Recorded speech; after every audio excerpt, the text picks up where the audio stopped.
And welcome back to the physics class again. Let's start from there. We left it yesterday. We were learning about different terms related to spherical mirror. Few of them were okay. Let's start with mirror. What was the mirror? Mirror is a spherical surface which is cut from a glass sphere with its one side polished. That side can be inner or outer. We are not going into that today. We are going to learn different terms related to it. And for that purpose, I have taken a concave mirror. What is the property of concave mirror? It has polish on its outer side. This pole reflecting surface is known as aperture. Midpoint of the aperture is called pole, and the sphere from which this mirror was cut off, that center is known as the center of curvature. Let's write some layer here. And pole is the midpoint of the aperture. We learned about pole and center of curvature yesterday. Let's repeat it again. Let's revise it. What is center of curvature?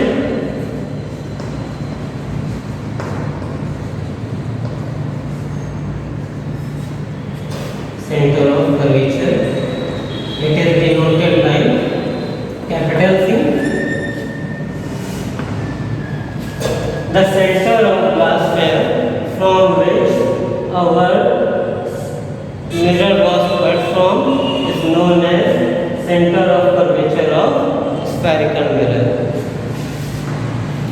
If we complete this sphere, it should look like this. So, center of this imaginary sphere is center of curvature of our spherical mirror.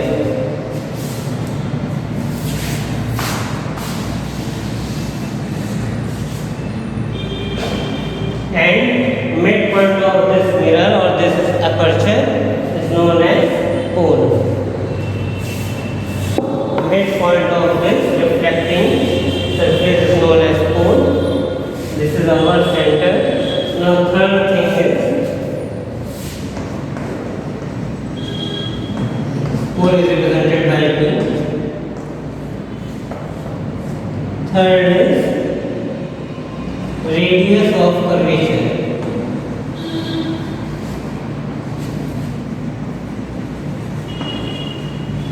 Radius of curvature, and it is represented by capital R. So, distance of center from pole is known as radius of curvature, and it is represented by capital R.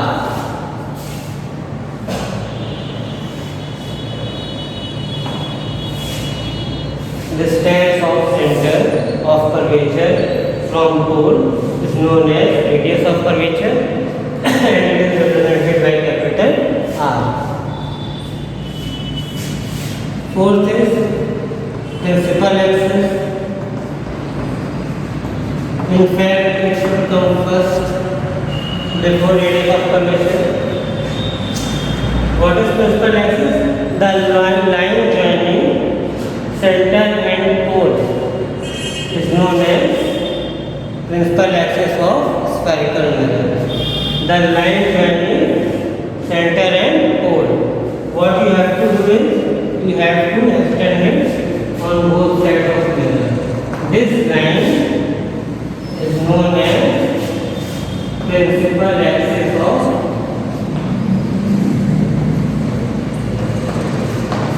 spherical mirror. The line joining pole and center is known as principal axis of spherical mirror. There is no symbol for it because it is a line. Let's revise all two things again. First was center of curvature. What was center of curvature? Center of that glass sphere from which our spherical mirror was cut off is known as center of curvature of that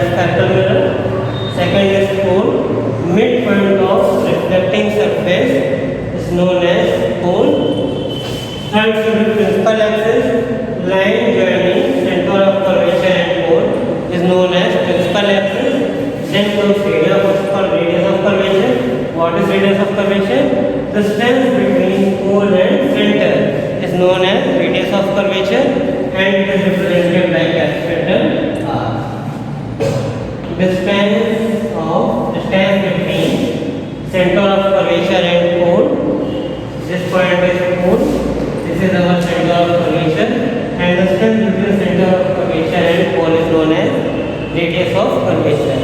It is represented by r. Here you can say PC equal to r.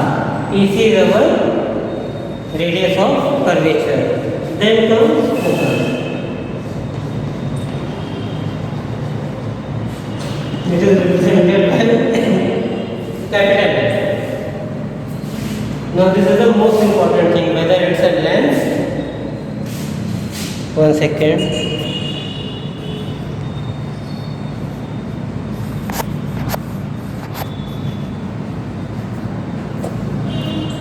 Sorry for that.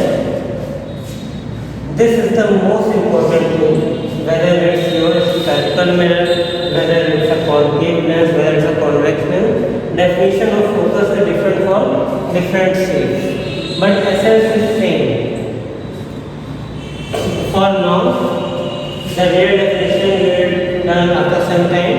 For now, you have to remember that focus lies between pole and center, and it is the midpoint of line PC. Focus lies just between. Focus is the midpoint of line PC. Focus lies between pole and center. So you can see PF equal to FC, because F is the midpoint of line PC. It lies exactly at the mid of between pole and center. This is not the real definition. Real definition comes from ray diagram, but we are not going into that for now. Okay, focus lies between center and pole, and it is situated at the midpoint of line PC, just between center and pole. This point is known as focus. 6 comes focal length, and it is represented by small l. Just like radius of curvature, distance of pole from center was known as radius of curvature. By same analogy, distance of pole from focus is known as focal length of mirror, and it is represented by small f. Radius of curvature was represented by capital R. Focal length is represented by small f. What is the definition of focal length again? Distance between pole and focus is known as focal length of spherical mirror. What was the definition of radius of curvature? Distance between pole and center of the sphere or center of the mirror is known as radius of curvature. What was definition of principal axis?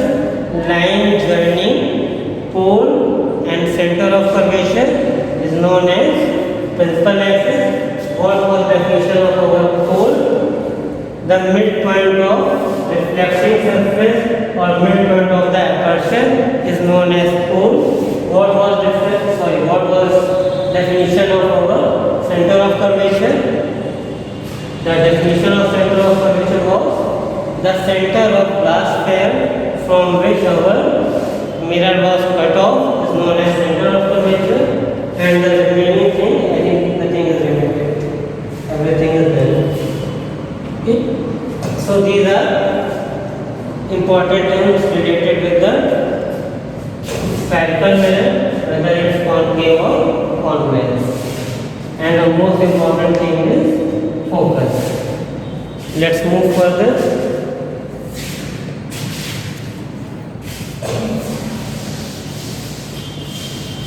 Let's try to recall reflection from plane mirror. What have we done here?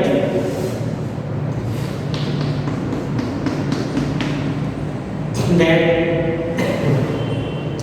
this is an incident ray. When it incidents on a plane mirror, it gets reflected back into the same medium.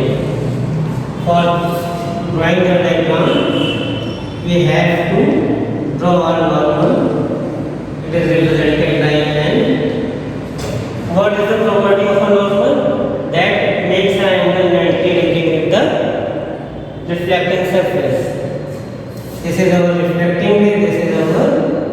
reflected ray, this is incident ray, this is reflected ray, angle between incident ray and normal is I, angle between reflected ray and normal is R, and by the law of reflection I equal to R. What is our law here? That incident ray, angle between incident ray and normal, and angle between reflected ray and normal are same, always in the case of reflection. But what you have to remember here is that normal, this line, this perpendicular on the surface, always lies between incident ray and reflected ray, and it's kind of a perpendicular bisector. It always lies between incident ray and reflected ray. Suppose someone gives you a diagram and says this is incident ray, this is reflected ray, and this is normal. This is not possible. I have told you the reason before. Why? Because normal lies between incident and reflected ray, and it always bisects the angle between them. Let's see it again. This is incident ray, this is reflected ray, and someone says this is normal. Is it possible? It's fulfilling one condition. This is fulfilling that this normal line is lying between incident ray and reflected ray. But what does it provide here? It provides the basic fact that angle between incident ray and normal and angle between reflected ray and normal are not same here. It is not at the exact place. It is not bisecting the angle between them. Normal must be exactly between incident ray and reflected ray. That's why this diagram is also wrong. This is also wrong. Why this is wrong? Because normal is not between incident ray and reflected ray. So you have to remember this for a fact. Otherwise you won't be able to draw any ray diagram.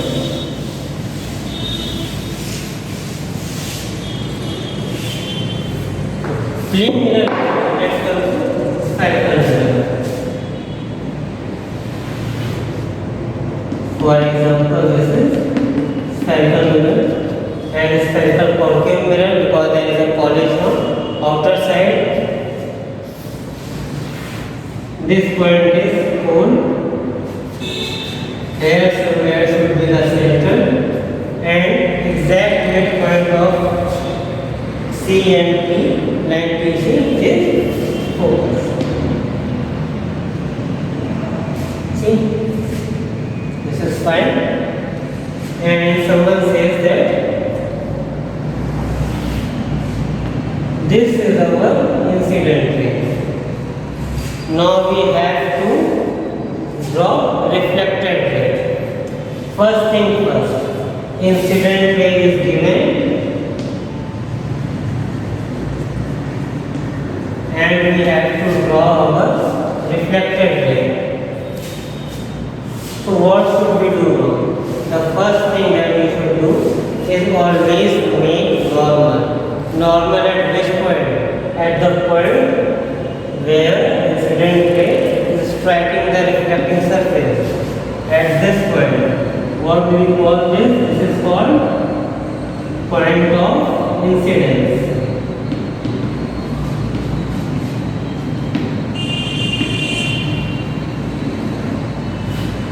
Now we have to make a normal at this point of incidence. Let's label it as M. We have to draw a normal at point M. What is the property of a normal? That it should make 90 degree with the surface. But our surface is not flat here. When it was a plane here, we could easily draw a line like this, and it will make angle 90 degree with the surface. But in case of spherical mirror, what should we do? Remember this for a fact always. It's going to help you for a very long time. whenever you have to draw a normal on a spherical surface at any point, what you have to do, that you have to join that point with the center. This is the surface, this is the center. If you join this line from center to surface, it is radius, and radius is always perpendicular to the surface in case of sphere or in case of the circle. So for now, what you have to remember is, whenever you have to draw a normal at any point on a spherical mirror, what you have to do, you have to just join that point with the center. So this is our incident ray. We have to draw a normal at point M. So what I am going to do, that we are going to join this point M to the center. This line CM is our normal. I think it's clear that in case of a spherical mirror or spherical surface, what you have to do when drawing normal is, you have to just join that point to the center. If any point you have to draw normal, just join that point to the center of the sphere. So this dotted line is our normal. Then this is incident ray. This line is incident ray. This is normal. What do we call the angle between incident ray and normal? This is known as angle of incidence, and it is represented by angle I. Then I already told before that normal is an exact between incident ray and reflected ray. And reflected ray go here like this. No, it is not possible. Why? Because reflected ray and incident ray, normal lies exactly between them. So if this is incident ray, this is normal, then our reflected ray will go in this region of the reflection. So that's why this is our reflected ray. And angle between reflected ray and normal is known as R. So this is the simple. The main thing is you have to draw normal, and to draw normal at any point, what you have to do is you have to join that point with the center of the mirror. I will give you one more example. That way it will be very clear. What you have to remember is always that when drawing a normal at any point, you have to just join that point to the center of the sphere.